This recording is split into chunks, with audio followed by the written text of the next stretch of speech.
Fala meus amigos e amigas do segundo ano do Colégio e Curso Universo. Aqui é o professor Pedro Henrique, professor de História de vocês. E mais uma vez estamos juntos aqui no canal da escola com mais uma videoaula, tá? Pessoal, primeiramente aí, espero que vocês estejam todos bem, tá? Todos em casa e todos com saúde. E espero vê-los em breve. Enquanto isso, teremos nossas aulas por aqui. Espero que vocês estejam curtindo, tá? Então qualquer coisa pode entrar em contato, como vocês já sabem, tá? Voltando, é, dando continuidade ao nosso assunto, tá? Então, na última aula a gente ali concluiu o assunto de mineração, mas o assunto de mineração dentro da América Portuguesa ele já faz um link muito forte com essa história que vamos abrir aqui hoje, que é justamente falar um pouco sobre o barroco, tá? Então aí já vai mais para o lado artístico, vai mais para o lado de produções de arquitetura, mais de relação de produção em relação à parte literária, tá? E todas as outras questões de manifestações artísticas, tá? Então espero que vocês curtam. Eu anotei aqui em relação às páginas que tá aí para vocês estudarem, olhar aí e acompanharem dentro do livro de vocês. Então é o módulo 5, tá? O capítulo 14 com páginas 43 e 44. Se eu não me engano, tem uma atividade aí no finalzinho também para vocês estarem absorvendo todo o conteúdo aí, tá? Lembrando que todos esses assuntos que a gente está vendo, eu estou trilhando de acordo com o livro de vocês, tá? O livro de vocês tem tanto história geral, tá? Que é o que vocês veem com o Rafael, tanto história do Brasil, que é o que temos aqui, tá? Então eu estou absorvendo o conteúdo de vocês, fazendo uma trilha aí muito boa. Então eu vou colocando as partes principais para, claro, a gente não ter uma dimensão muito grande e acabar passando do tempo aí em relação a vários conteúdos, tá? Então eu acredito que a gente está indo num ritmo bem legal, tá? Vocês do segundo ano é onde eu estou conseguindo ter um controle bem mais forte, bem mais consolidado em relação ao rumo que a gente está seguindo, tá? Não que nas outras eu não esteja, mas eu acredito que vocês estão acompanhando bem mais em relação às visualizações que eu tenho analisado aqui nos nossos vídeos aqui no YouTube, tá? Então tá aí aberto pra galera. Então espero que vocês estejam gostando aí das nossas aulas, tá? Pessoal, dando continuidade à história do Brasil, a religiosidade e a cultura do barroco. Então a gente vai entender o que foi o barroco, o que foi esse grande movimento, tá? Como ele influenciou aqui o Brasil nesse período ali de grande enriquecimento dentro da coroa portuguesa por conta das grandes minas de ouro, tá? Então vocês já viram comigo em outras aulas. Quem não viu, por gentileza, olha lá, procura lá nos vídeos que temos aqui no canal da escola. A gente falou sobre grandes cidades principais que fizeram parte desse ciclo do ouro que a gente fala, tá? Erroneamente, como a gente já discutiu. Então são cidades que têm uma parte artística, tem uma parte arquitetônica, tá diferente de várias outras. É um período colonial, é um período que está se desenvolvendo em relação a várias partes artísticas. Então a gente vai conhecer agora porque várias tradições eles foram modificadas por conta de grandes movimentos que surgiram ali na Europa e foram incorporados aqui pelos portugueses, tá? Então vamos lá. Trouxe aqui para vocês falando sobre a arte barroca, tá? Então vamos lá, primeira setinha, como sempre, espero que vocês estejam copiando, anotando tudo mais certinho no caderno, tá? Mais uma vez, volto a repetir, no livro de vocês isso está no capítulo 14, página 43 e 44. É claro que eu não me adentro só no livro, tá? Eu trago outras coisas para vocês terem uma dimensão maior sobre o assunto, tá? Então, ó, sobre o barroco, coloquei lá em cima para vocês de uma forma bem resumida. É uma forma de expressão dramática, rebuscada, detalhada e fortemente impactante pela primeira vista. Pessoal, os estilos, tanto arquitetônico, tanto de moda, tá, em relação a vestimentas, tanto na parte de arte, sobre pintura, sobre retrato e sobre várias outras manifestações de produções culturais e artísticas. É claro que eles são móveis, tá? Eles têm uma mobilidade muito grande. O que eu quero dizer com isso?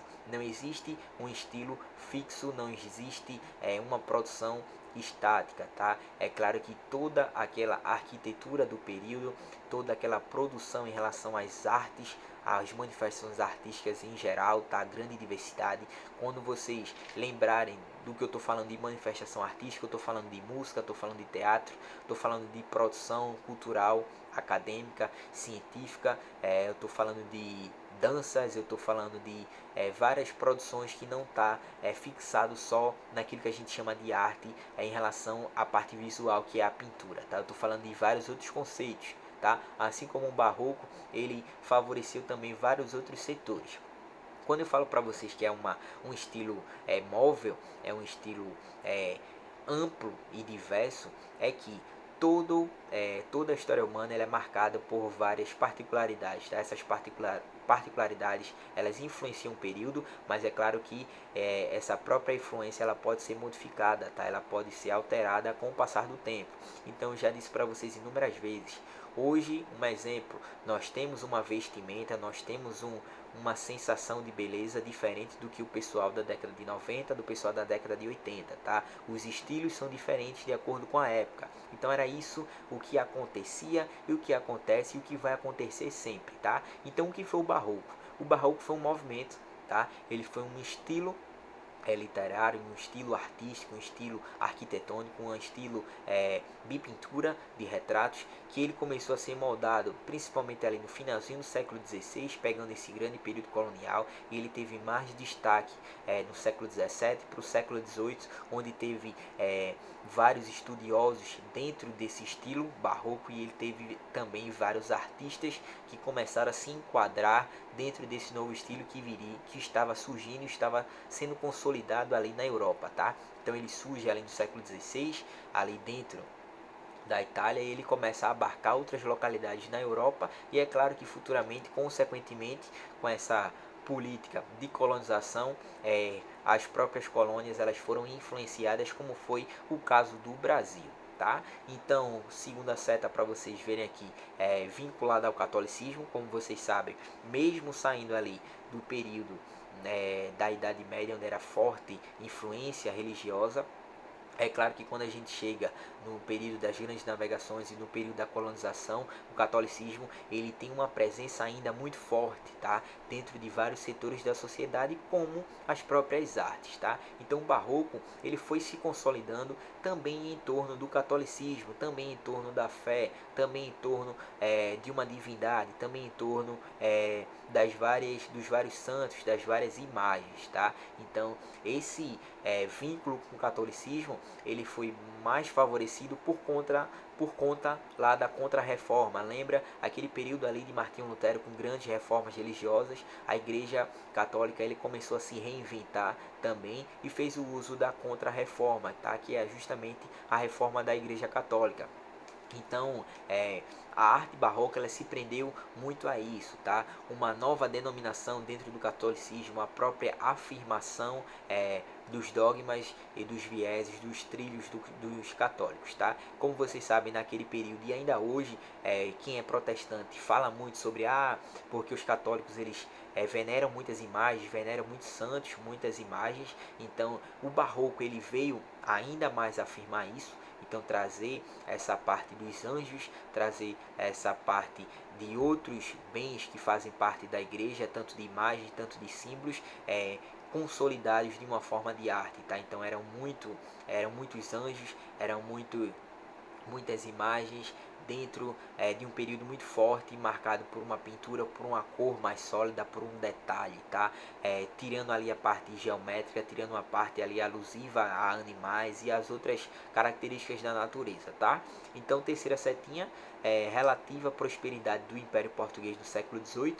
Então, é o século aí de prosperidade de Portugal em relação às minas. Então, ele estava começando a enriquecer. Era um período ali dentro de um grande produto. Então quando a gente sai ali tanto do pau-brasil para a cana-de-açúcar, da cana-de-açúcar para outros materiais, chegando ao ouro, futuramente chegando no café. Então é claro que eles tinham ali toda uma certa hegemonia dentro de algum produto aqui na colônia brasileira, colônia América Portuguesa, tá? Então as Minas Gerais, elas tiveram grande êxito, elas enriqueceram bastante ali os cofres dentro de Lisboa, e é claro que a prosperidade estava sendo relativa porque ele não deu tanta continuidade dentro dessas minas, tá? Então, voltando aqui ao nosso slide, eu trago para vocês aqui uma imagem que eu quero que vocês retratem e analise em relação à parte da realidade, tá? A parte artística profunda, a parte dos detalhes da vestimenta, da própria cor, tá? Em relação à profundidade, em relação à parte dos instrumentos ali, em relação à música, a parte das vestimentas, a parte de toda uma reunião ali de prosperidade dentro do Império Português naquele período, tá? Então eu trouxe aqui o que eu não coloquei no slide, mas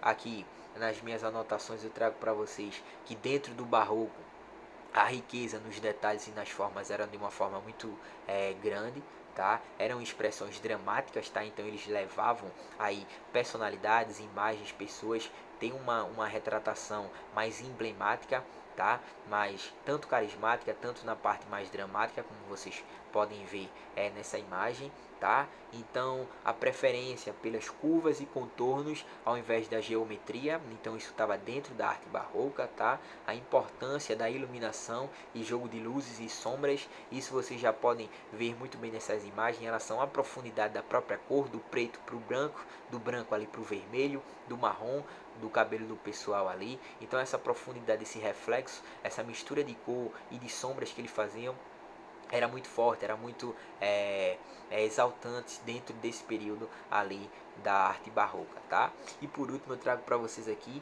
contrastes como forma de evidenciar a proximidade do divino com o humano, tá? Então é justamente colocar ali a parte do divino como um patamar superior aos seres humanos, onde nós temos que dever muitas coisas à parte religiosa, à parte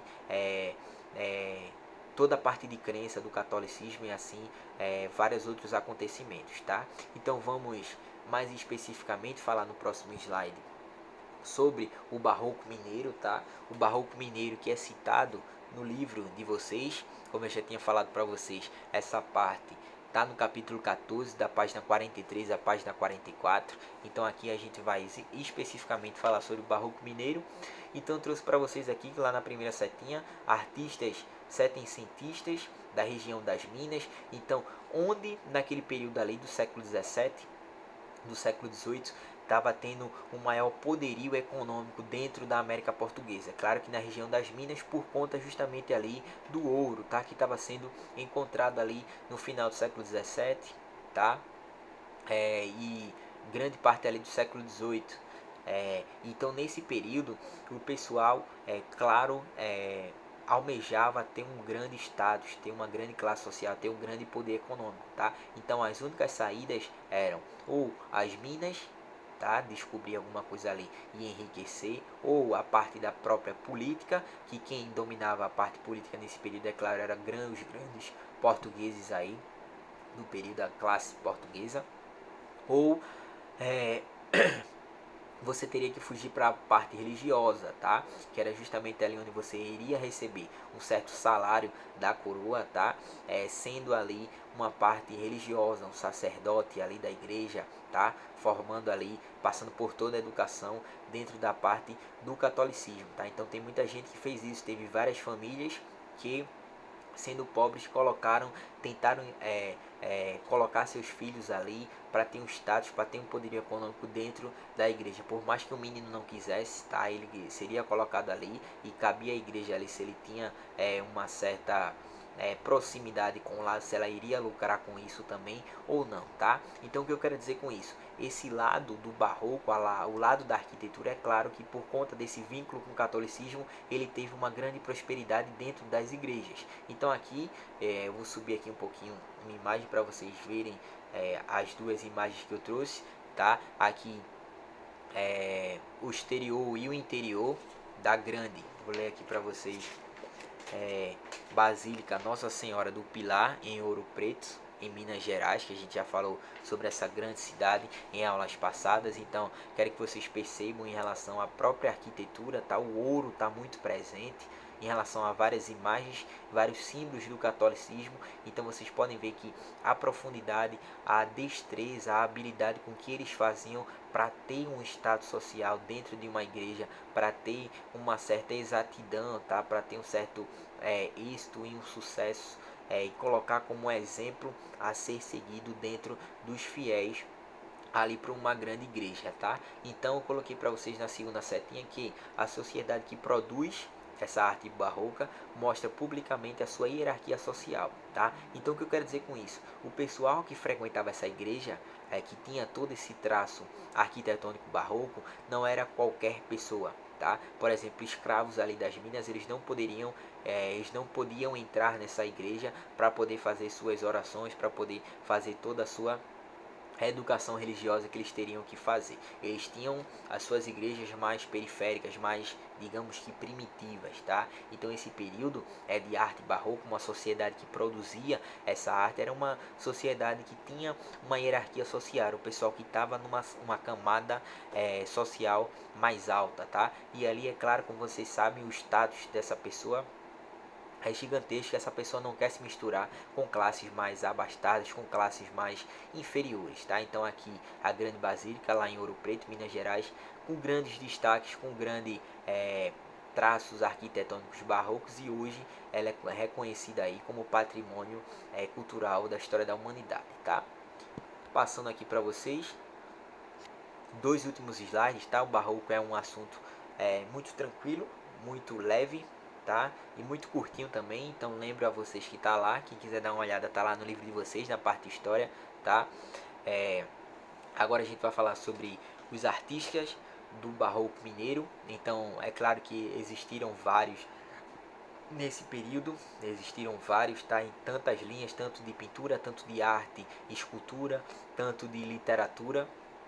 Existiram aí inúmeros, tá? Mas aqui eu trago dois, de preferência minha mesmo, tá? Que foi o Aleijadinho e o Mestre Ataíde, tá? Acredito que vocês já conheçam dentro da literatura, você já conhece aí por conta de outras aulas, outros professores aí gigantescos que vocês têm na área de literatura, português e várias outras disciplinas, tá? Então, Antônio Francisco Lisboa, o Aleijadinho, quem foi esse cara? Trouxe para vocês aqui, 1730 a 1814, foi um escultor, entalhador, carpinteiro e arquiteto do Brasil colonial, tá? Então ele já tinha uma família que tinha um lado artístico, pai, mãe, tá? Então ele seguiu aí os dotes, então ele começou a ter mais uma especialização, ele começou a ter uma funcionalidade ainda mais específica dentro do lado artístico, tá? Então ele é considerado o maior representante do barroco mineiro, sendo conhecido por suas esculturas em pedra sabão, entalhes em madeira, altares e igrejas. Então, como vocês podem ver aqui,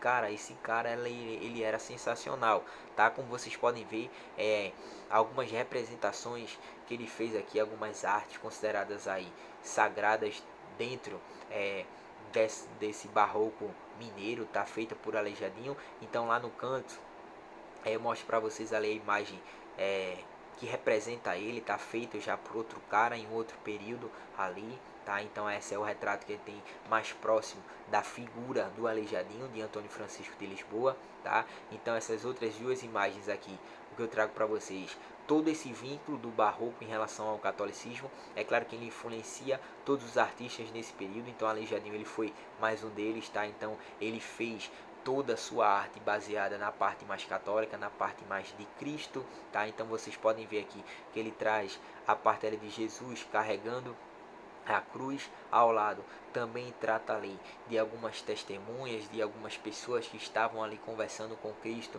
em certas ocasiões. Então vocês podem ver que certa habilidade para curvas, para representações em relação à face e o contraste de cores em relação a uma arte que ele fazia ali, tanto em pedra sabão, tanto em madeira, dentro das igrejas, tá? Ele pintava também. Então ele é considerado aí dentro do barroco mineiro como um dos grandes artistas desse período. Ele tem uma dimensão na história da arte muito grande, tá? É claro que não tem como eu mostrar a vocês, conscientizar vocês a grande importância de Aleijadinho para a nossa história cultural, nossa história brasileira, nossa parte artística, mas podem acreditar que ele praticamente, se for considerar aí, fazer uma linha histórica artística, ele provavelmente ele está ali entre as primeiras pessoas que tem uma dimensão muito forte na nossa história brasileira, tá? E por último, Nosso último slide de hoje, nós temos o famoso Mestre Ataíde, eu acho que vocês já conhecem também. Então, assim como o Aleijadinho, ele está dentro do Barroco Mineiro, fazendo uma representação, sendo o maior, sendo o gigante aí dentro da parte da escultura. O Mestre Ataíde está sendo o maior, tá, o gigante dentro do Barroco Mineiro em relação à parte das pinturas, tá? Então a gente pode fazer essa comparação. 1762 a 1830 foi um professor, pintor e decorador brasileiro, tá? Hoje o Mestre Ataíde é considerado um dos maiores nomes e um divisor das águas na história da pintura brasileira e o maior representante da pintura do Brasil colonial, tá? Então é claro que vocês sabem que a parte dos arqueólogos, quando vai estudar um período específico, eles detêm a várias fontes históricas, tá? Então, graças a essas grandes fontes históricas, tanto de Aleijadinho, tanto de Mestre Ataíde, com essa parte do barroco, tá? Tanto a parte da escultura, tá? Feita em pedra sabão, feita em madeira, feita em várias outras ferramentas, tanto a parte da pintura, tá? Tanto a parte dos retratos, principalmente ali nas igrejas daquele período. Então, como eu trago para vocês aqui, a igreja de São Francisco em Ouro Preto, essa imagem aqui do meu lado, e uma das grandes obras, praticamente, digamos que a mais fabulosa dentro das grandes obras do Mestre Ataíde, que está lá no canto, a Assunção da Virgem, tá? Muito famosa, tá? Uma grande pintura aí que tem um contraste em relação a cores, em relação à profundidade de sombras, em relação a toda a destreza do ser humano e toda a delicadeza e o manuseio que ele tem de produzir uma arte com a parte racional dele para a parte criativa, ligado à parte religiosa, à parte fiel em que ele acredita, tá? Então, pessoal, do segundo ano, foi um prazer estar com vocês em mais uma aula. Semana que vem a gente já dá continuidade, tá, aos assuntos.